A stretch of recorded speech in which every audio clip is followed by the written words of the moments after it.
Hello friends, welcome to the Exams Made Simple. So this is weekly revision of your current affairs from November 7 to 13 and आप में से जो regular viewers हैं और जो regular जवाब देते हैं उनको I appreciate a lot and thanks for watching our videos. Please आप इनको शेयर भी करें and please do like them, तो हमें भी थोड़ा मोटिवेशन मिलता है. ओके और जैसे कि आपको पता है कि इसमें न्यूज़ इंपॉर्टेंट आइटम्स डिस्कस किए जाते हैं और लास्ट में MCQs पूछे जाएंगे जिसके आंसर्स मैं आपको साइड बाय साइड दूंगी. Try answering them and tell me. मतलब अभी तो मुझे कुछ ही लोग दिख रहे हैं जो कि रेगुलरली वॉच कर रहे हैं ये वीडियोस और आंसर कर रहे हैं, तो इट वुड बी बेटर कि आप बाकी लोग भी ट्राई करें. Okay so let's start. तो पहला न्यूज़ आइटम है ऑक्सफैम रिपोर्ट के बारे में. Carbon billionaires the investment emissions of the world's richest people. ये रिपोर्ट आई है ऑक्सफैम की और इसने बोला है कि जो वर्ल्ड के रिचेस्ट लोग हैं दे emit unsustainable amount of carbon.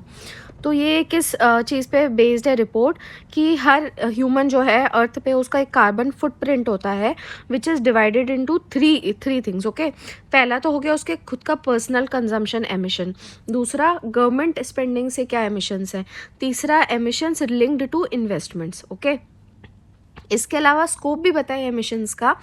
तो स्कोप 1 एमिशंस क्या होते हैं कि direct result of the companies operations. तो खुद की कंपनी के जो भी ऑपरेशंस है उसके वजह से जो एमिशंस हो रहे हैं वो स्कोप 1 हो गए. सेकंड हो गए इनडायरेक्ट एमिशंस, जैसे कि अगर उस कंपनी में कोई मशीन्स चलाई जा रही हैं उसको चलाने में जो एनर्जी कंज्यूम हो रही है उसकी वजह से जो एमिशंस हो रहे हैं वो इनडायरेक्ट एमिशंस. तीसरे हो गए, तीसरे भी इनडायरेक्ट एमिशंस हैं लेकिन ये सप्लाई चेन से रिलेटेड है. ओके तो कंपनी की सप्लाई चेन से होने वाले एमिशंस. और अब इन्वेस्टमेंट और सेक्टर पे जैसे फोकस किया है इस रिपोर्ट ने जहाँ पे मतलब बिलियनियर्स का काफ़ी ज़्यादा इन्फ्लुएंस रहा है और ऐसे सेक्टर्स खासकर जहाँ पे इन्वेस्टमेंट जो है बाय 125 बिलियनियर्स वो करीब $2.4 ट्रिलियन थे.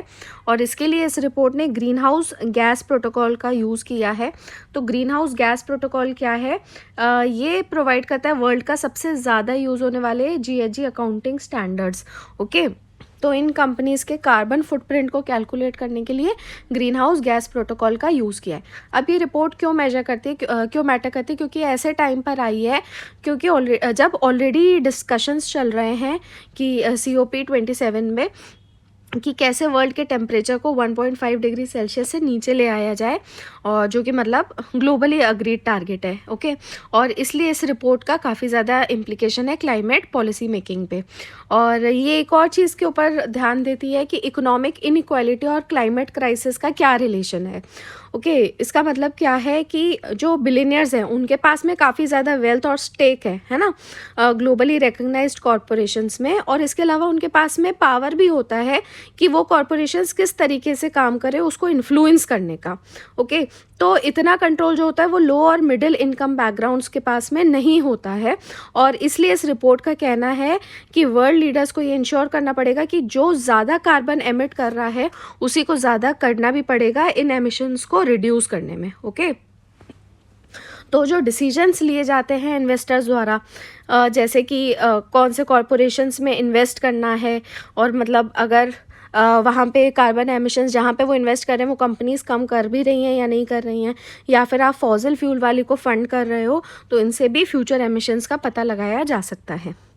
अब यहाँ पे मैंने आपको स्टार्टिंग में बताया था कि एमिशंस अलग अलग तरीके के हैं. तो यहाँ पे एक क्वेश्चन है कि पर्सनल कंजम्पशन एमिशंस क्या हैं.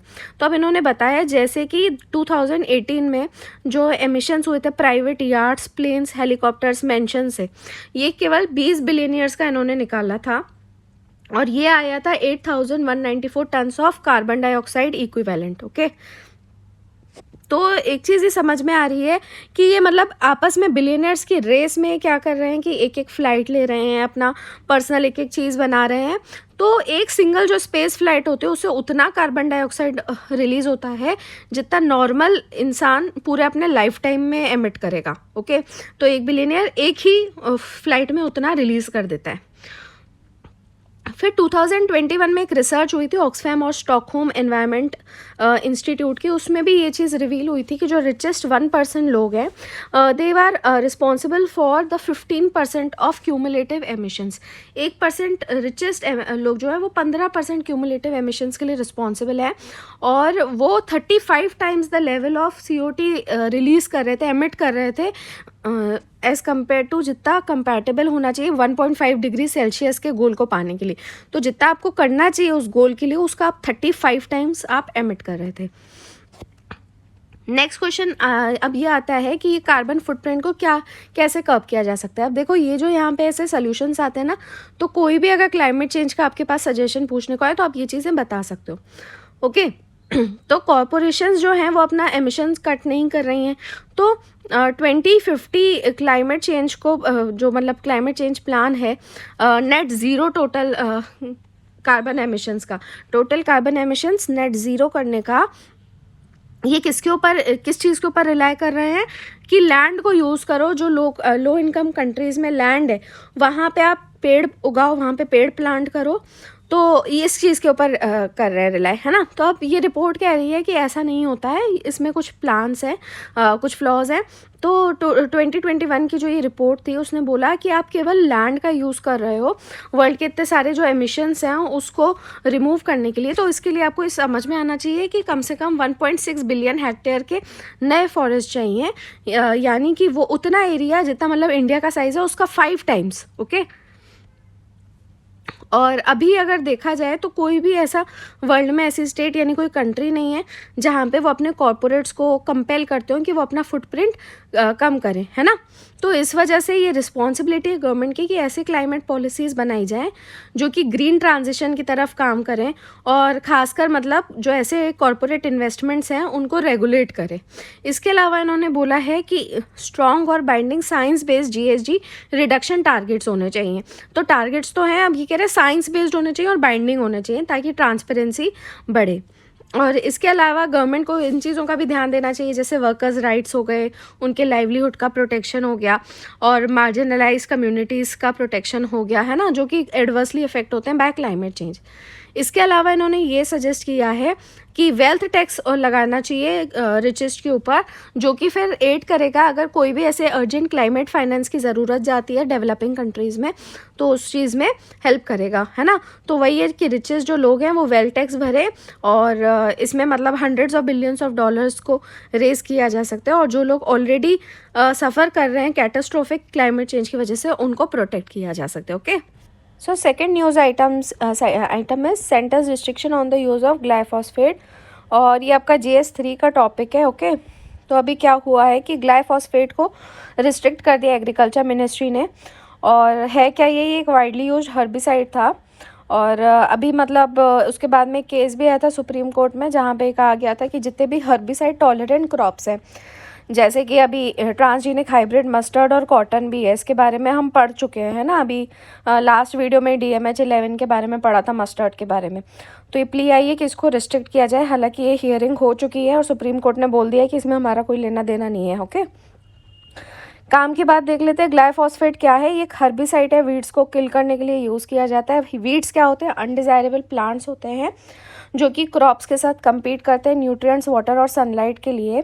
और वीड्स क्या होते हैं कि क्रॉप्स के एक्सपेंस पे ग्रो करते हैं, इसलिए फार्मर्स उनको मैनुअली या फिर हर्बिसाइड स्प्रे करके हटाते हैं।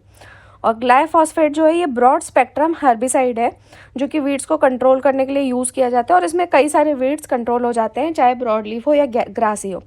इसके साथ दिक्कत ये है कि ये नॉन सिलेक्टिव है, तो ये कई सारे प्लांट्स को भी किल कर देता है। तो अगर उनके लीव्स पे अप्लाई कर दिया जाए तो एक प्रोटीन होता है 5-EPS-SPS, उसके प्रोडक्शन को ये रोक देता है। ओके, और ये जो एंजाइम है ये केवल प्लांट्स और माइक्रो ऑर्गेनिजम्स प्रोड्यूस करते हैं, एंड सिंथेसाइजेस, ये क्या सिंथेसाइज करते हैं? एरोमेटिक अमीनो एसिड्स को, जो कि उनके ग्रोथ के लिए ज़रूरी होते हैं। तो अगर उसको इनहिबिट कर देगा तो ग्रोथ नहीं हो पाएगी, तो इसलिए वो भी किल हो जाते हैं। ओके, अब इसका क्या यूज़ है इंडिया में? तो ग्लाइफॉस्फेट के 9 फॉर्मुलेशंस हैं, अलग अलग कॉन्सेंट्रेशन होता है इसमें, और ये इंसेक्टिसाइड्स एक्ट है 1968 का, इसके अंडर रजिस्टर्ड है।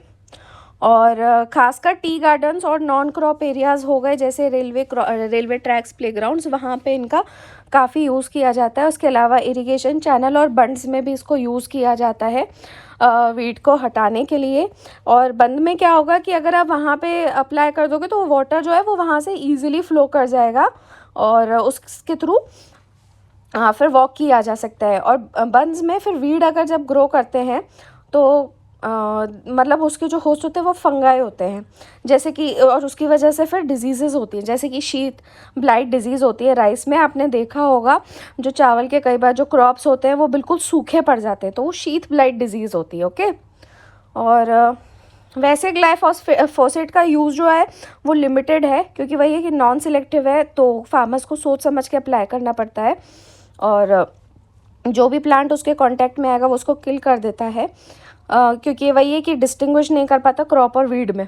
लेकिन इसको टी और रबर प्लांटेशंस में इसीलिए यूज़ किया जाता है। ओके। और ऐसे फील्ड्स में नहीं यूज़ किया जाता है जहाँ पे क्रॉप्स और वीड्स की हाइट लगभग सेम हो, यानी कि सेम लेवल पे हो। तो अब गवर्नमेंट ने क्या किया है, इन्होंने कहा है कि जो ग्लाइफोसेट है इसमें हेल्थ हैज़ार्ड्स हैं और ह्यूमन बीइंग्स और एनिमल्स को भी काफ़ी रिस्क है, पर अभी इन्होंने इसको पूरी तरीके से बैन नहीं किया, इसको रिस्ट्रिक्ट किया इसके यूज़ को। ओके। और इसका जो इसको स्प्रे किया जाता है वो केवल पेस्ट कंट्रोल ऑपरेटर्स द्वारा ही अलाउ किया जाएगा। अब ये क्यों हो रहा है, तो इसका रीज़न है कि अभी जो जेनेटिक मॉडिफिकेशन हो रहा है, जीएम क्रॉप्स आ रहे हैं या ट्रांसजेनिक टेक्नोलॉजी आ रही है, तो उसकी वजह से इसका यूज़ बढ़ गया है। ओके। तो इसमें मतलब जीएम जो टेक्नोलॉजी इसमें CP4 EPSPS जीन को इनकॉर्पोरेट किया जाता है, और ये जीन जो है ये एग्रोबैक्टीरियम ट्यूमेफेसियंस नाम का बैक्टीरियम होता है, उससे अलग किया जाता है, उससे आइसोलेट किया जाता है। ठीक है, ये नाम आपको याद करने पड़ेंगे क्योंकि कई बार यूपीएससी ऐसे डायरेक्ट पूछ लेता है। और फिर क्रॉप प्लांट्स जैसे कि कॉटन, मेज और सोयाबीन में इसको यूज़ किया जाता है। तो अब ये जो जीएम क्रॉप होता है ये इस हर्बिसाइड अगर इसके ऊपर स्प्रे किया भी जाए तो उसको टॉलरेट कर लेता है, और इसलिए फिर जीएम क्रॉप्स में केवल और केवल वीड्स ही किल होते हैं। ओके।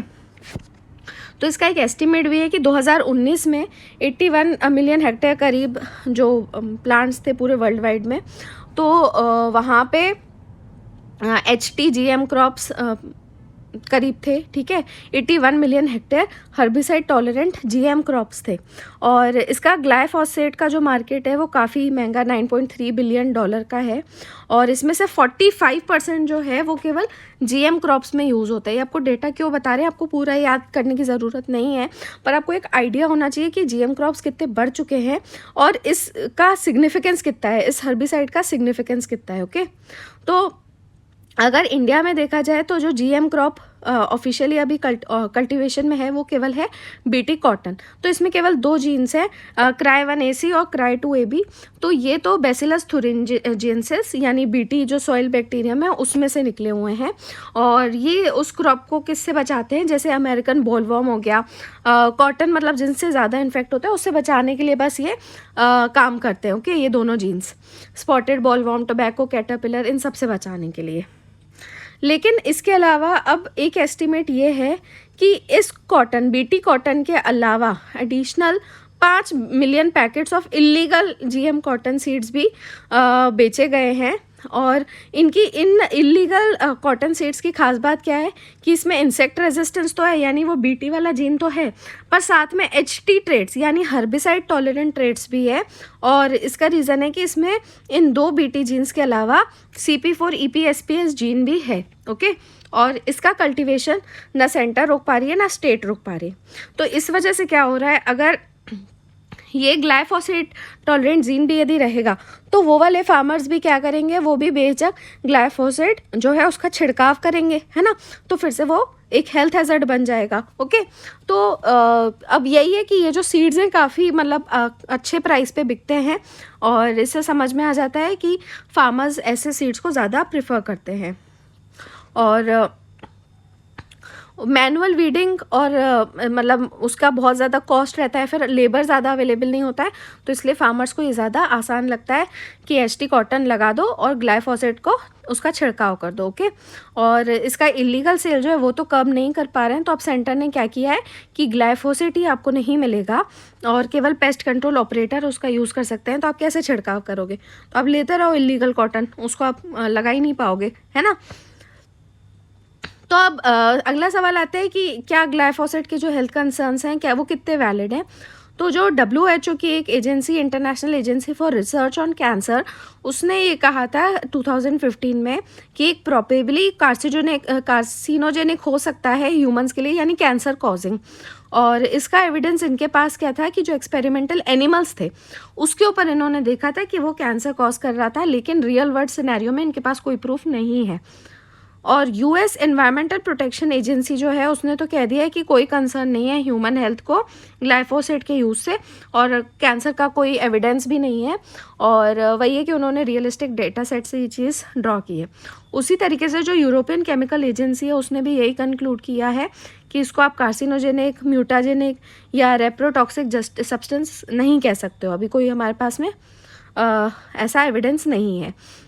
लेकिन जो हमारी एनवायरनमेंट मिनिस्ट्री है, genetic engineering appraisal committee, okay, ये एनवायरनमेंट मिनिस्ट्री के अंडर ही आती है। इसने अभी GM हाइब्रिड मस्टर्ड, जो वही जो हम डिस्कस कर चुके हैं, उसका कमर्शियल रिलीज जो है रेकमेंड किया है। और ये भी जो GM क्रॉप है ये टॉलरेंट है to the spraying of glufosinate ammonium. तो ये दूसरा है, देखो, केमिकल ग्लूफोसिनेट अमोनियम, और ये भी एक नॉन सिलेक्टिव हर्बिसाइड ही है ग्लाइफोसेट जैसा। और अभी GAC आगे बताने वाली है कि जो ग्लाइफोसेट इलीगल वाला जो BT कॉटन है उसको, मतलब उसको अप्रूव किया जाए या नहीं किया जाए। तो अभी उसका इलीगल कल्टीवेशन तो ऑलरेडी एक ओपन सीक्रेट है, ओके। तो ये आगे देखेंगे कि अब इसको अप्रूव किया जाता है या नहीं। नेक्स्ट आते हैं mother tongue survey of India. तो ये GS1 का टॉपिक है। तो अभी MHA ने कंप्लीट किया है सर्वे को, और इसमें फील्ड वीडियोग्राफी भी है कंट्री की 576 लैंग्वेजेस की। और इसमें मतलब एनुअल रिपोर्ट में होम मिनिस्ट्री ने कहा है कि जो भी ओरिजिनल फ्लेवर है इंडिजिनस मदर टंग का, उसको प्रिजर्व करने के लिए, उसको एनालाइज करने के लिए वो एक वेब आर्काइव सेटअप करेंगे at the national informatics centre. तो अब MTSI क्या है, ये वही प्रोजेक्ट है, नाम से ही क्लियर है, मदर टंग को सर्वे करने के लिए जितनी भी मदर टंग लैंग्वेजेस हैं, और फिर उसका मतलब क्या उसका पूरे फीचर्स हैं जो भी लैंग्वेजेस हैं उसको डॉक्यूमेंट करने के लिए, ओके। तो इंडिया में कितनी मदर टंग्स हैं, तो यहाँ पे बताया कि 2011 का जो लिंग्विस्टिक सेंसस डेटा है 2018 में आया था, तो उसमें 19,500 लैंग्वेजेस से ज़्यादा पाई गई हैं लैंग्वेज या डायलेक्ट्स जो हैं वो इंडिया में पाए गए हैं, जो कि मदर टंग की तरह यूज़ किए जाते हैं। फिर इनको इन्होंने 121 मदर टंग्स में ग्रुप किया है as per the registrar general and the census commissioner. और 2011 का लिंग्विस्टिक अगर सेंसस देखें तो सबसे ज़्यादा वाइडली स्पोकन भाषा कौन सी थी, वो हिंदी थी, mother tongue, sorry, not language. और 52.8 करोड़ लोग या फिर 43.6% लोग जो है उन्होंने उसको अपनी मदर टंग डिक्लेयर की है। नेक्स्ट हाईएस्ट जो है वो है Bengali, which is the mother tongue of 9.7 crore individuals, यानी 8% पॉपुलेशन की, ओके। तो मदर टंग का फीचर कहाँ आता है चिल्ड्रन एजुकेशन में, तो जो अभी नेशनल करिकुलम फ्रेमवर्क आया है तो उसमें जो फाउंडेशनल स्टेजेस की बात की गई है एजुकेशन की, उसमें कहा है कि mother tongue primary medium of instruction होना चाहिए up to 8 years of age. तो 8 साल तक जो बच्चे को एजुकेशन दी जाती है वो मदर टंग में होनी चाहिए। और वही है कि मतलब ये कई सारी पॉलिसीज़ आज तक जो आई हैं उसमें ये बात होती आई है ना। और जो नया ये फ्रेमवर्क है इसमें प्री स्कूल क्लास 1 और 2 में खासकर इन्होंने एम्फेसिस किया है कि मदर टंग का ही यूज़ होना चाहिए as the primary medium of instruction. और क्योंकि घर में जब तक बच्चा मतलब रहता है प्री स्कूल ज्वाइन करने से पहले, तो उसको होम लैंग्वेज में काफ़ी ज़्यादा कॉम्पिटेंस आ जाता है, इसलिए उसको मदर टंग में ही अलाउ करना चाहिए, ओके। और इस फ्रेमवर्क के अकॉर्डिंग ये भी है कि जो एविडेंस पाए गए रिसर्च से उससे समझ में आता है कि अगर बच्चों को फाउंडेशनल ईयर्स में मदर टंग में पढ़ाया जाए तो उसका अलग ही इम्पोर्टेंस रहता है, ओके। और क्या होता है कि उन्होंने अभी अभी होम लैंग्वेज सीखी होती है, इसलिए वो जो कंसेप्ट्स होते हैं उसको बहुत रैपिडली और बहुत डीपली सीख जाते हैं। एंड इसलिए प्राइमरी मीडियम जो है वो बच्चे की होम लैंग्वेज या फिर मदर टंग होनी चाहिए या फिर जो भी फेमिलियर लैंग्वेज हो, ओके। अब पॉपुलेशन स्टेटस सेंसस का क्या स्टेटस है, तो अभी जो 10 साल में होता है डेसिनियल पॉपुलेशन सेंसस, वो अभी हो रहा है, होगा, और ये 16th रहेगा। और पहली एक्सरसाइज जो हुई थी वो 1872 में थी। अब पर अगर इंडिपेंडेंस से कैलकुलेट किया जाए तो ये 8th सेंसस रहेगा, और ये 2021 में होना था, लेकिन पेंडेमिक की वजह से डिले हो गया था। और इसमें डिजिटल डेटा प्रोसेसिंग और जियो स्पेशियल टेक्नोलॉजी का भी यूज़ किया जाएगा, और साथ में प्री सेंसस मैपिंग एक्टिविटीज़ भी हो रही हैं, जैसे कि एडमिनिस्ट्रेटिव यूनिट्स के मैप्स को अपडेट किया जा रहा है, और जो भी सेंसस का रिजल्ट होगा वो इन मैप्स के थ्रू ही डिसेमिनेट किया जाएगा। ओके, नेक्स्ट इंपॉर्टेंट आइटम है, could India be a mediator between Russia and Ukraine. तो बस ये एक थॉट यहाँ पे बताया गया है कि क्या हो सकता है और कहाँ पे एक्चुअली इंडिया कुछ मतलब वैल्यू है कि नहीं है, थोड़ा ये सब चीज़ें बताइए। ओके, तो अभी जो हमारे एक्सटर्नल अफेयर्स मिनिस्टर हैं उन्होंने इंडिया का वही कहा है कि India strongly advocates a return to dialogue और डिप्लोमेसी, और वो पीस की तरफ है और यूएन चार्टर को सपोर्ट करता है। तो शुरू से हमारा यही स्टैंस है। और अब लेकिन इन्होंने ये कहा है कि जो वॉर है वो एक तरीके से पूरी वर्ल्ड को रिसेशन की तरफ लेके जा रहा है। तो ये चीज़ जो इन्होंने बोली है वो एक ग्लोबल साउथ के पर्सपेक्टिव से बोली है। ग्लोबल साउथ किसको बोलते हैं, तो जो डेवलपिंग और लेस डेवलप्ड कंट्रीज़ हैं, खासकर लैटिन अमेरिका, एशिया, अफ्रीका और ओशियानिया की, उनको कहा जाता है ग्लोबल साउथ। तो जयशंकर का कहना ये था कि इस रीजन में सबसे ज़्यादा इस वॉर की वजह से पेन फील किया गया है because of food, fertiliser and fuel shortages. और साथ में उन्होंने अपना डिसअप्रूवल तो शो ही किया है कि रशिया का इन्वेजन यूक्रेन में नहीं होना चाहिए, और लेकिन हाँ, रशिया के एक्शंस को एक्सप्लिसिटली कंडेम नहीं किया है। ओके, तो अब क्या इंडिया जो है वो एक मीडिएटिंग रोल प्ले कर सकता है। तो एक्चुअली में अब ये परसेप्शन आ गया है इंडिया का कि एक वो न्यूट्रल प्लेयर है और वो दोनों वॉरिंग साइड्स के बीच में मीडिएट कर सकता है। और इंडिया ने भी यही दिखाया है, हमारे पीएम ने भी यही दिखाया है कि न्यू दिल्ली के कम्युनिकेशन दोनों तरफ रशिया और यूक्रेन से चलते हैं। और मैक्सिको ने अभी बीच में सजेस्ट किया था कि पीएम मोदी पोप फ्रांसिस और यूएन सेक्रेटरी जनरल जो हैं उनको मीडिएट करना चाहिए, पर अभी इस प्रपोजल पे तो कोई प्रोग्रेस नहीं हुआ है। उसके अलावा जो यूएन सेक्रेटरी जनरल है उन्होंने भी इंडिया को अप्रोच किया था कि इस क्राइसिस को अवॉइड करने में आप हेल्प करें। ओके, तो इसमें यहाँ पे बेसिकली इन्होंने कहा है कि 4 चीज़ें कंसिडर की जानी चाहिए कि इंडिया मतलब इंडिया के मीडिएटर होने के लिए। पहला तो है बैंडविड्थ। तो इंडिया के पास में इतनी अंडरस्टैंडिंग होनी चाहिए कि क्या डायनामिक्स है रशिया और यूक्रेन में, और इसके अलावा रशिया और यूरोपियन प्लेयर्स जो हैं उनमें क्या अंडरस्टैंडिंग है, रशिया के जो उसके नेबर्स हैं मोल्दोवा, फिनलैंड, पोलैंड, उसके साथ में क्या अंडरस्टैंडिंग है, फिर यूक्रेन और यूरोप के बीच में क्या है ना, और अल्टीमेटली रशिया चाहता क्या है, और नाटो, यूरोप और यूएस के क्या इंटरेस्ट है। दूसरा सवाल आता है कि क्या मतलब नेगोशिएट करने का एक्सपीरियंस है। तो इन्होंने कहा है कि हाँ, इंडियन डिप्लोमेट्स ने काफ़ी अच्छे से नेगोशिएट किया है बायलैटरल और मल्टी लैटरल फॉर्मेट्स में, लेकिन यहाँ पे एक वॉर सिचुएशन है तो एक अलग सिचुएशन है। फिर इन्होंने बताया कि अर्ली 1950s में इंडिया ने कोरियन वॉर के टाइम पे एक तरीके से नेगोशिएट किया था और ये प्रपोज किया था कि एक कमीशन बनाया जाए प्रिजनर्स के रिपैट्रिएशन के लिए। तो चाइना और रशिया ने उसको रेजिस्ट किया था, लेकिन फिर इवेंचुअली इस रेजोल्यूशन को अडॉप्ट कर लिया गया था 1952 में, और एक न्यूट्रल नेशंस रिपैट्रिएशन कमेटी जो है वो सेटअप की गई थी। हाँ, लेकिन इसके अलावा बाकी अगर उसके एफर्ट्स देखें इंडिया के, तो जैसे यहाँ पे इन्होंने बोला है कि क्लोजर होम ट्राई किया but India burnt it's fingers like in Sri Lanka. Okay, तीसरा सवाल आता है इंडियन एस्टैब्लिशमेंट की रिस्क टेकिंग एबिलिटी। तो हमने काफ़ी ऑडेशियस यानी कि रिस्की सिचुएशंस लेने की कोशिश तो की है इमीडिएट रीजन में, जैसे सर्जिकल स्ट्राइक्स करना पाकिस्तान और म्यांमार में, लेकिन ये तो पूरा एक जियोपॉलिटिकल क्राइसिस है तो उसका मैग्नीट्यूड काफ़ी अलग है। चौथा क्वेश्चन आता है क्रेडिबिलिटी का। ओके, जो कि इंडिया को लगता है कि उसने तो पा ली है न्यूट्रल रह के, लेकिन यहाँ पे इन्होंने कहा है कि वेस्ट के कई कंट्रीज़ सोच सकते हैं कि इंडिया रशिया के क्लोज है, और क्रेडिबल होने के लिए दोनों यूक्रेन और रशिया को ये चीज़ माननी पड़ेगी इंडिया की। तो अब यहाँ पे इन्होंने बताया कि एक काफ़ी इंपॉर्टेंट बायलैटरल रिलेशनशिप है इंडिया और रशिया की, उसके बारे में भी बताया है। तो देखो यहाँ पे आपके इंटरनेशनल रिलेशंस ना बहुत अच्छे से क्लियर हो सकते हैं, अब जैसे इंडिया रशिया का आपको थोड़ा क्लियर होगा। तो अभी जयशंकर की विज़िट हुई थी तो वहाँ पे उन्होंने इंडिया और रशिया में पूरा एक बताया था कि कौन कौन से चीज़ें मतलब एक्सचेंज यहाँ पे करते हैं, जैसे कि nuclear, space, defence, energy, connectivity, Afghanistan, terrorism, Iran. और वो खासकर सबसे ज़्यादा आर्टिकुलेट थे एनर्जी को लेके। और वैसे क्रिटिसिज्म तो इंडिया का हुआ है कि रशियन ऑयल लिया जा रहा है डिस्काउंटेड प्राइस पे, जब बाकी जगहों पे उसको बैन किया गया है। तो उन्होंने बोला कि इंडिया तो देखो लेता रहेगा ऑयल, और क्योंकि इसके सिटीजन्स की नीड्स को भी केटर करना है। लेकिन यहाँ पे इन्होंने बहुत ज़्यादा आर्टिकुलेट किस चीज़ को नहीं किया था, जो स्ट्रेटेजिक स्टेक्स हैं हमारे इन डिफेंस टाइज, ठीक है।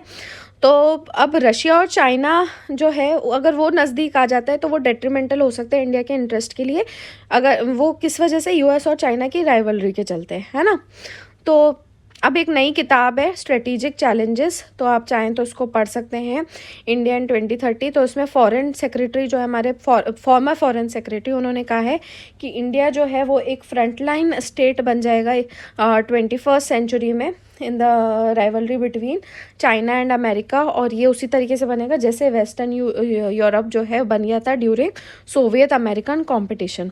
तो इस वजह से इंडिया को जो है अपने डिफेंस सप्लाईज़ को तो बनाए रखना चाहिए रशिया के साथ में, लेकिन ये इंश्योर करना चाहिए कि रशिया जो है वो अपनी सेंसिटिव टेक्नोलॉजीज़ चाइना के साथ ना शेयर करे। तो जो नेशनल सिक्योरिटी एडवाइजरी बोर्ड के चेयरमैन थे PS राघवन, उन्होंने इस किताब में ये चीज़ कही है कि पुतिन ने ये चीज़ हालांकि अफर्म की है कि रशिया जो टेक्नोलॉजीज़, मिलिट्री टेक्नोलॉजीज़ इंडिया के साथ शेयर करता है वो दूसरी कंट्री के साथ नहीं करता है। लेकिन इस चीज़ को इंडिया को कॉन्स्टेंटली वेरीफाई करना चाहिए वेपनरी और टेक्नोलॉजीज़ को लेके, कि जो मॉस्को मतलब रशिया जो चाइना को सप्लाई कर रहा है और उनके क्या इंटेलिजेंस शेयरिंग अरेंजमेंट्स हैं, है ना। क्यों? क्योंकि वही है कि इंडिया चाइना का स्टैंड ऑफ तो चलता ही रहता है, और अभी भी वहाँ पे 60,000 ट्रूप्स हैं। तो इसीलिए ये मतलब ज़रूरी है इंडिया के स्ट्रेटेजिक पर्सपेक्टिव के हिसाब से कि वो रशिया को थोड़ा सा काबू में रखे। ओके, लास्ट न्यूज़ आइटम है 22nd लॉ कमीशन। तो GS2 का टॉपिक है। तो अभी लॉ कमीशन ऑफ इंडिया को कॉन्स्टिट्यूट किया गया है, जिसके चेयरमैन रहेंगे रिटायर्ड जस्टिस ऋतुराज अवस्थी, जो कि फॉर्मर चीफ जस्टिस थे कर्नाटका हाई कोर्ट के। और इसके अलावा जो दूसरे पैनल मेंबर्स रहेंगे, they will be former Kerala high court जज justice KT Shankaran, M Karunanidhi, law professors Anand Paliwal, DP Verma और राका आर्य। तो लॉ कमीशन ऑफ इंडिया के बारे में देख लेते हैं। तो ये एक नॉन स्टैट्यूटरी बॉडी होती है, एक्चुअली में it is an executive body, जिसको गवर्नमेंट ऑफ इंडिया के नोटिफिकेशन से कॉन्स्टिट्यूट किया जाता है, और उसके कुछ डेफिनेट टर्म्स ऑफ रेफरेंस होते हैं फील्ड ऑफ लॉ को लेके। और ये कमीशन फिर रिकमेंडेशंस देती है टू द गवर्नमेंट उन रेफरेंस टर्म्स के अकॉर्डिंग ही। पहली बार इसको 1955 में कॉन्स्टिट्यूट किया गया था, मतलब पोस्ट इंडिपेंडेंस, और अभी तक 277 रिपोर्ट्स जमा कर चुके हैं ये। और इसमें काफ़ी इसका इम्पोर्टेंस ये है कि थॉट प्रोवोकिंग और वाइटल रिव्यू होता है मेजर लॉस का। तो अब ये जो है 22nd लॉ कमीशन है, और 21st जो थी उसके हेड कौन थे, फॉर्मर सुप्रीम कोर्ट जज जस्टिस BS चौहान, और उसका टर्म कब ख़त्म हुआ था, 31 अगस्त 2018 में। ओके, और अब इस कमीशन का टर्म 3 इयर्स का रहेगा, और इसमें क्या क्या चीज़ें इनको बताई गई है। टर्म्स ऑफ रेफरेंस, ऐसे लॉज को आइडेंटिफाई करना जो अभी रेलेवेंट नहीं है या इमीडिएटली रिपील हो सकते हैं। फिर एग्जिस्टिंग लॉज को DPSPs के हिसाब से एग्जामिन करना, और उनमें क्या इम्प्रूवमेंट और रिफॉर्म हो सकता है, या फिर ऐसे कुछ लेजिस्लेशन जो कि DPSP को इम्प्लीमेंट करने के लिए ज़रूरी हों, या फिर जो प्रीएम्बल के ऑब्जेक्टिव्स हैं उनको अटेन करने के लिए ज़रूरी हों। And also revise the central acts जो कि जनरल इंपॉर्टेंस के, ताकि उनको सिंप्लीफाई किया जा सके, अनोमलीज हटाई जा सके, एम्बिग्विटीज़ और इनिक्विटीज़ हटाई जा सके। ओके, सो अब MCQs देख लेते हैं इन्हीं सारे न्यूज़ आइटम से रिलेटेड। पहला जो है वो आपका क्वेश्चन पूछा गया था 2021 में, कॉमन कार्बन मेट्रिक जो है सपोर्टेड बाय UNEP, तो इसको डेवलप क्यों किया गया है। आपके ऑप्शंस है, you can read them, pause the video and read them.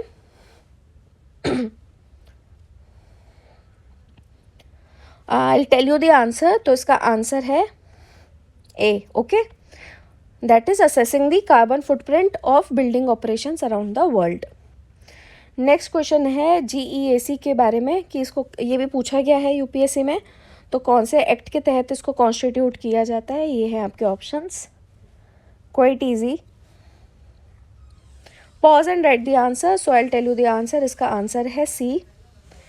Then third question है कि इनमें से कौन से स्टेटमेंट सही नहीं है. पहला स्टेटमेंट है 8th स्केड्यूल के बारे में.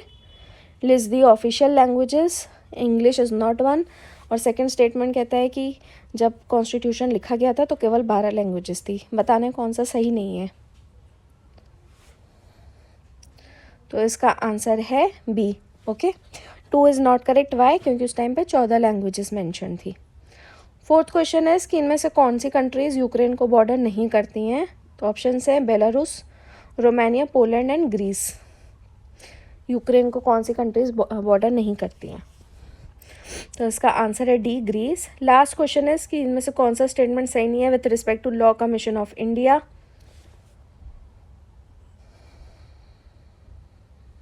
Okay, so I'll tell you the answer. Answer is A. Okay, so that was all from this video. I hope आपको अच्छा लगा होगा. So please do like and share, and thanks for watching and have a nice day.